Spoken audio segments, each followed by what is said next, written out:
Shout out to PC and Parts for their support. Use my promo code CHEF1 to get a discount off any order that you make from them. Link in the description. So for everyone who's been following any kind of major gaming news outlet for the past 2 weeks, you would know that the Switch 2 is selling well. Like, unnaturally well. Nintendo themselves has reported that the Switch 2 has sold 3.5 million units in just the first 4 days, which is insane when you compare to the Switch 1, which sold 2.7 million units in the first month. This is the part that Valve glazers are gonna hate, but if you compare the Switch 2 sales to the Steam Deck sold just about 4 million units since its release in 2022. So clearly, Nintendo's doing something right here. To further cement this, the Switch 2 has sold so far 1.1 million units in the US alone, whereas the PS5 digital version has sold less than that in its entire lifetime in Japan, which I think speaks more to the PS5 digital version's failure rather than the Switch 2's success, but hey, we'll give Nintendo this one. They beat the PS5 digital version in Japan. What else is next for this great company? On paper, this is a dream launch, okay? You know, great numbers, monstrous sales, that's great, you know, congrats Nintendo. But to me, this launch is probably the most boring and not exciting in a really long time, and I have a couple reasons for this. I'm sure a lot of people, they look at the Switch 2 and they say, you know, that's a mighty fine console. But I think as you listen to me here, I think you'll start to get where I'm coming from. Also, if you happen to be a huge Switch 2 fan, that's awesome, okay? Just hear me out before you go to the comment section, okay?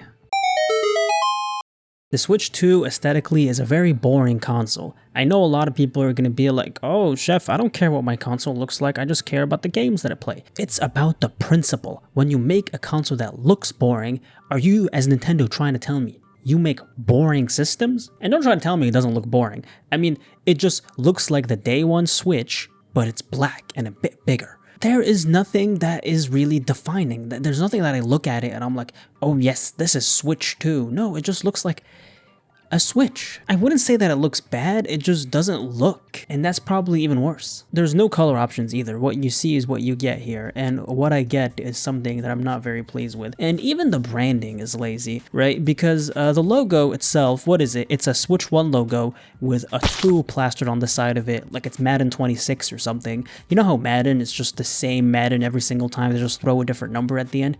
Nintendo did the exact same thing. It's not even a cool looking number 2, they didn't even like put it in the corner so it's like a Switch squared, haha, funny joke. No, they just did a Switch and they put a 2 on the side of it, and they were like, you know what?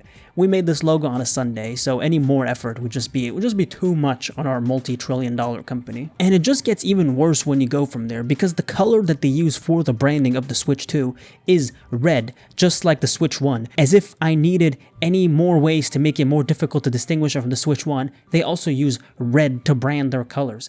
I don't understand why they did this, because even with the Wii and Wii U, the Wii U's defining color was blue. So that was something you could use to define the branding at a glance immediately. They could have very easily done this with the Switch 2, but they were like, you know what? It's too much effort to get the paint bucket tool and select another color. We're gonna keep it red. Even the box is the same. Even the Pro Controller is the same. They did not even try to distinguish them here. Let me give you a good example of branding that helps products stick out. Take a look at this Hershey's chocolate bar. This is the cookies and cream flavor, and this is the dark chocolate flavor. Now I'm gonna put them further away from you. Notice how even at a faraway distance, you can still tell which is which. Now here's a Switch 1 box, and here's a Switch 2 box. Tell me which one is which.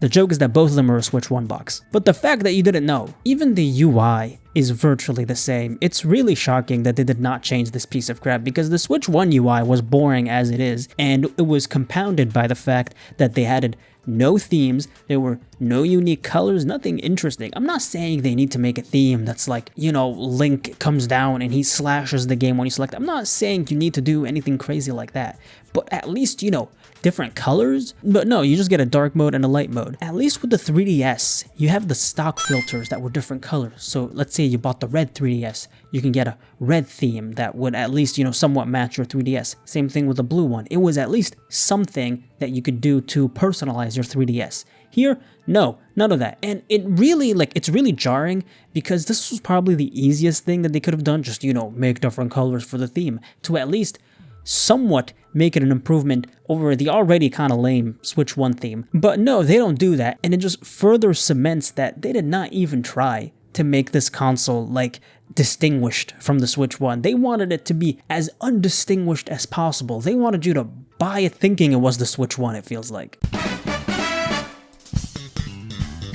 This part is going to piss off Nintendo fans even more, but I don't think Mario Kart World was the ideal launch title for the Switch 2. The main reason I say this is because out of the launch lineup, particularly the first party one, which is, just Mario Kart, Nintendo doesn't have any game that really shows what the Switch 2 can do that other consoles can't. Sure, third-party games like Cyberpunk especially, it showed off some use of the mouse, but they don't use it in any interesting way. They just use it like you would use a computer mouse, which you could probably plug a computer mouse into the Switch 2 and use it anyway, so what do you want me to think here? Let me give you an example to support this. The Wii had Wii Sports, which I think it's pretty obvious how that showed how the Wii is a unique console that has unique things that other consoles can do.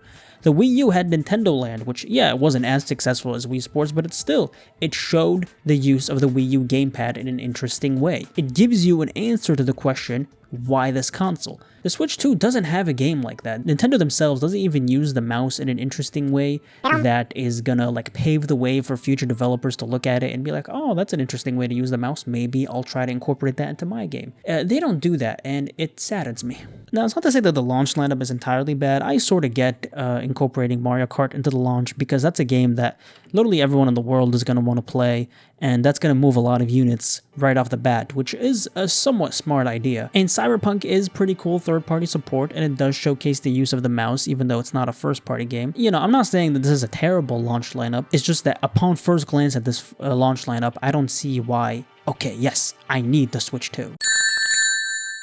I do want to give Nintendo some credit where it's due. They did do some good things with it, okay? The screen is bigger, the Joy-Cons are more ergonomic, the Joy-Cons themselves are bigger, which is something I didn't like about the original Switch. You have a 120Hz screen, you got 4K output when it's docked. That's really nice. The Joy-Con magnets, the mouse mode, the camera, the mic, these are all cool things that I'm glad are added, okay?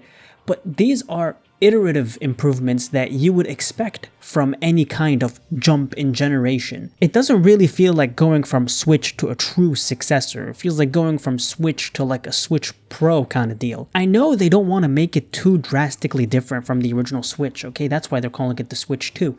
But the Wii U had a perfect balance for this in my opinion, because the Wii U, you had the motion controls, you had the backwards compatibility, you had all of those things, but also you had the one defining factor that the Wii U could do that the Wii can't, which is the gamepad.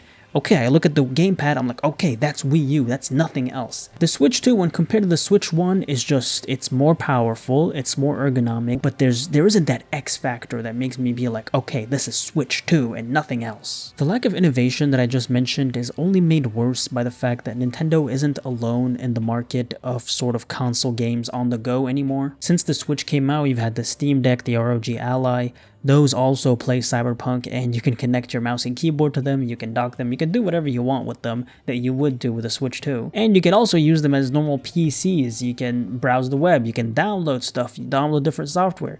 You can do a lot more on those actually than you can do on the Switch 2. Granted, they are more expensive, but the point stands. And this is even worse when I consider the Lenovo Legion Go, because this is another sort of portable handheld gaming PC that also has a big screen, detachable controllers, one of which can be used in a mouse mode.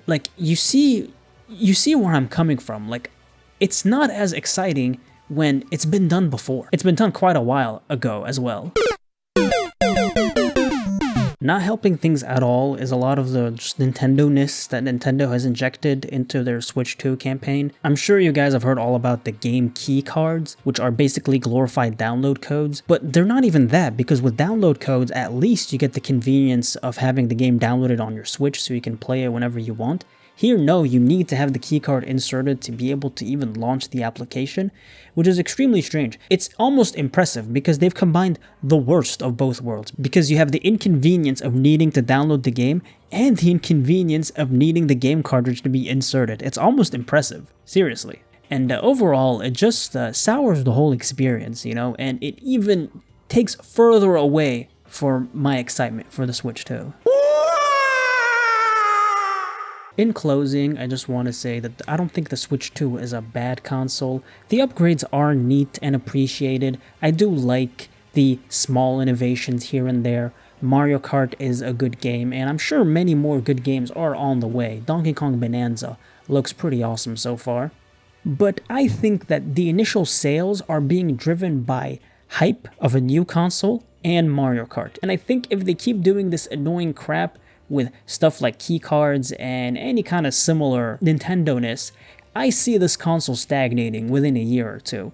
That's not to say that it's going to sell badly, if it wants to even hope to live up to the Switch 1 sales, they've got a lot of work to do with this one, especially with other interesting handhelds that are on the way, including an Xbox One. Now, that one's probably going to be terrible, but still, like, there's other people throwing their hat in the ring, and Nintendo needs to start acting like it. They can't keep acting like they have a monopoly on this crap. But anyway, that's it. I just wanted to share my 2 cents on all of this. I know I was more pessimistic and maybe even a little angry. I don't know. Let me know what you guys think. Do you think I've been too harsh? Do you think that the Switch 2 is the best console ever? Either way, that is going to do it. I hope you guys enjoy listening to me rant. It's a new kind of video. I hope it somewhat works. Let me know what you think in the comments overall. I hope you have a good day. I'm probably going to try this kind of video format a few more times, see if I can properly find my footing. It's a new kind of format for me, and I hope that it resonates with you guys somewhat. It is a bit more casual, obviously. It's not as high production, but I hope it has its own kind of charm, I guess, and hopefully future ones will not be as angry as this one was. Anyway, that is going to do it for tonight. I hope you guys have a wonderful day. If you enjoyed, make sure to leave a like, subscribe, leave a nice comment, please, or else I will tell my mom. And just take care. Good night, everyone.